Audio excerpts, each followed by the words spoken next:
We are Steve and Jill. Together, we've been buying and reselling land since the 90s. Our data-centric approach leaves our buyers asking, how can you sell it so cheap? Here on the Land Academy Show, We answer that and more. Steve and Jill here. Hello. Welcome to the Land Academy Show, entertaining land investment talk. I'm Stephen Jack Butella. And I'm Jill DeWitt, coming to you from the job site in Paradise Valley, Arizona. If you're watching this, not listening to us, we're starting to take delivery on all kinds of stuff that's happening at this rehab house that we're in. Yes, you're going to be watching mounds of hickory, real wood flooring, or show up over my shoulder here in just a minute. Today, Jill and I talk about creative deal structuring, one of my favorite topics. Mm-hmm. Before we get into it, though, let's take a question posted by one of our members on the landinvestors.com online community. It's free. And if you're already a Land Academy member, join us on Discord. Anne Marie wrote, general newbie question here. I've been a member now for about 7 weeks, and I've spent many hours studying Land Academy, Land Investors, Discord, etc. I love hearing "get the mail out" from Steve and Jill. I've chosen my counties and have scraped the data of for sale and sold properties on Land and Farm, Zillow, and Redfin. Is it naive of me to think I can get a hold of a good price per acre? Familiar with that code. Thank you very much, sir. Are you familiar with the That's awesome. BFF? Are you familiar with some of the hand gestures I'm about to hold up? Are you familiar with OMG? I'm pretty sure. Yeah.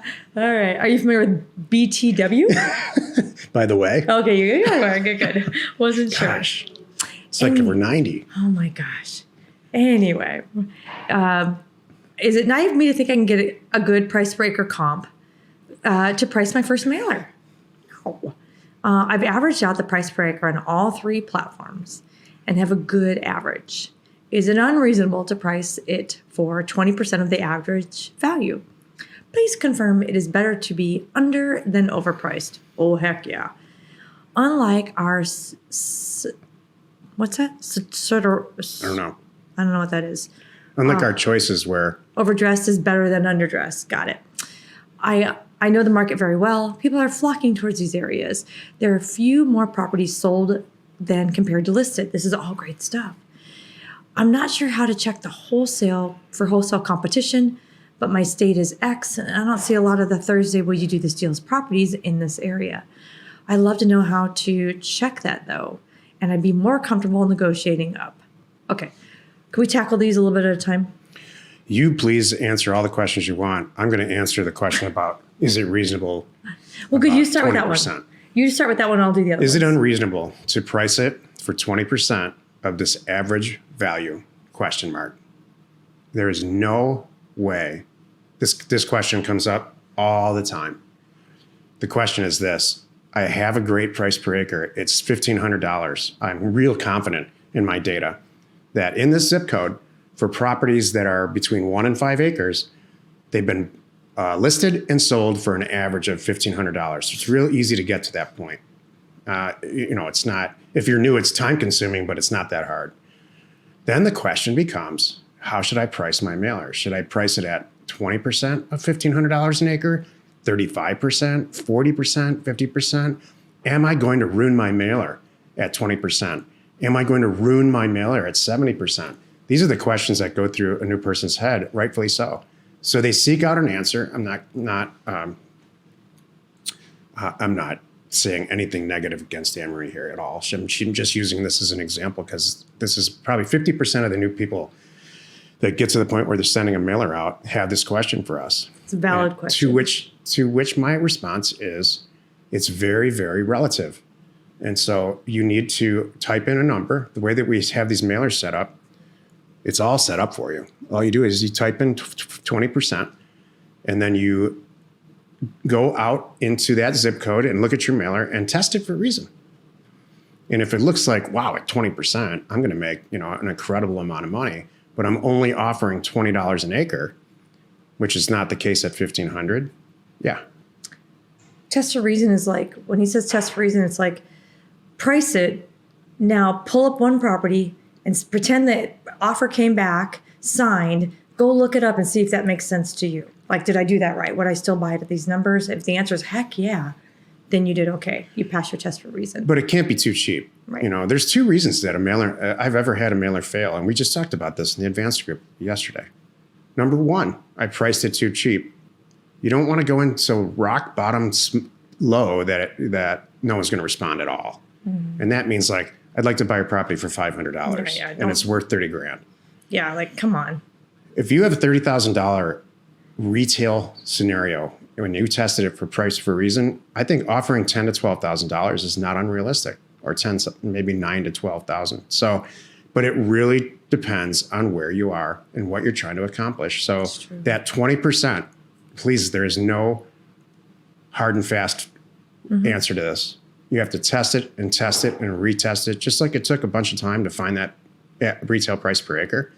It's going to take you a bunch of time and maybe a few mailers to figure out how people are responding and all of that. And I'll end it on this and turn it back over to Jill.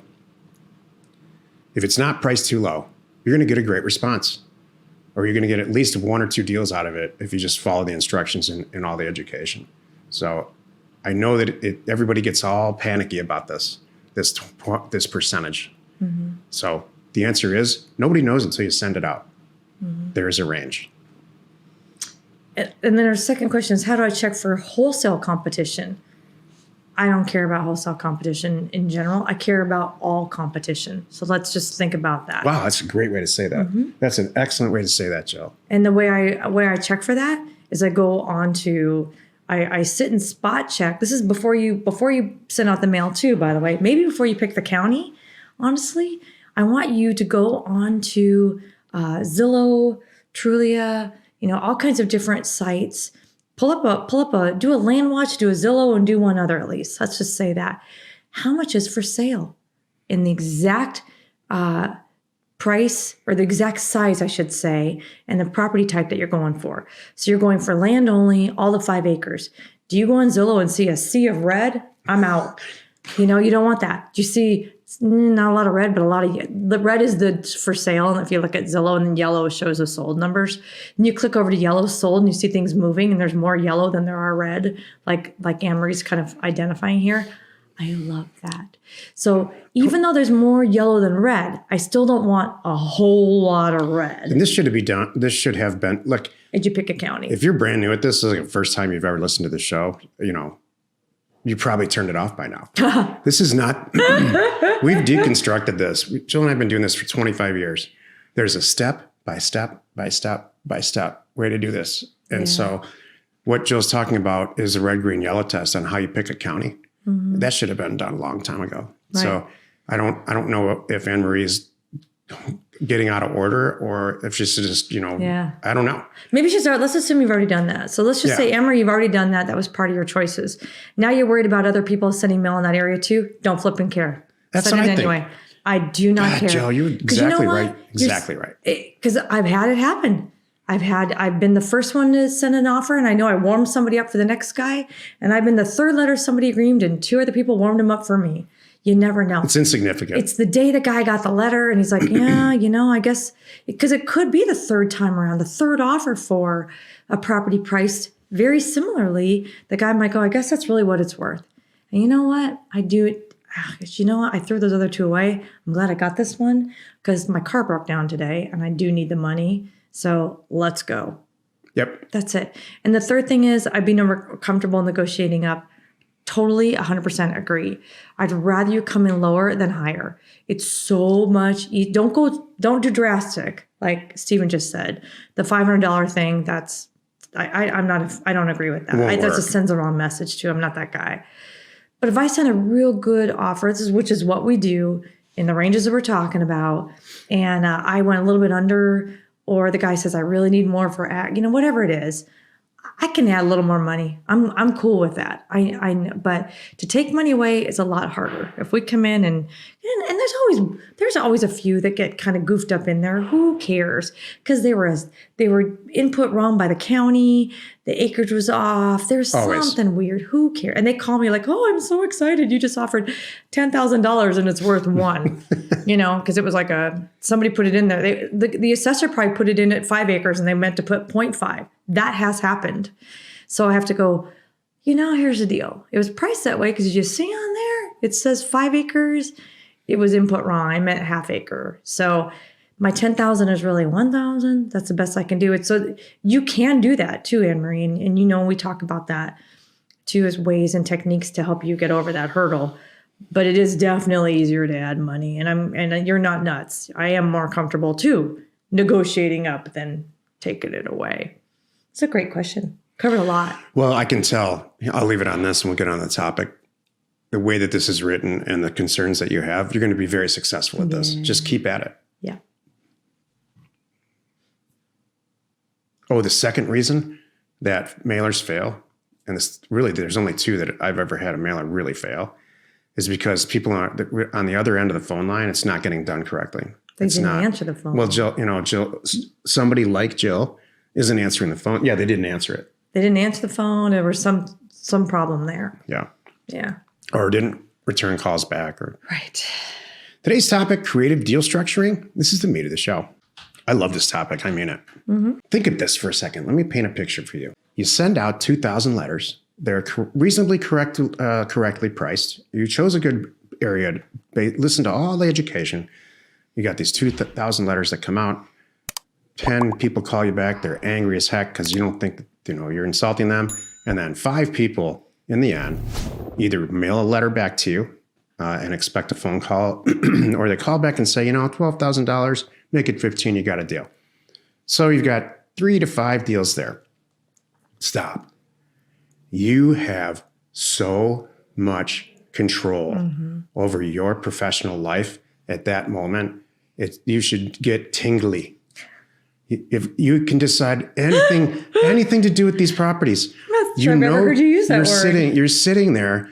You have staring at purchase agreements and people waiting for you to call them back for assets that are $5,000 to $8,000 to $10,000 that you're going to pay that are worth $30,000, $40,000, $50,000, and numbers vary widely depending on where your comfort level is. On Career Path and on the advanced call, all we do is talk about stories like this. Why this was great and its mailer worked, or maybe this didn't work so much, but we're all in just serious amount of control. I don't know how to control my professional life more, or I would do it.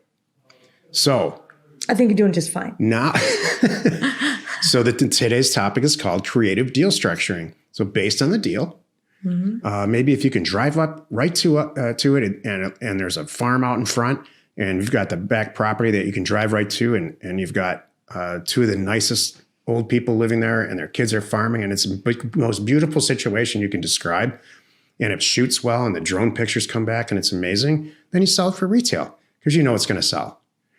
And maybe you sell it yourself. Maybe you sell it through a broker. There's all kinds of ways to do this creative deal structuring. My point is, you call the shots. So let's talk about some of our options, Jill. Well, I looked at it a different way. I looked at it as deal structuring, as in deal funding and structuring those deals.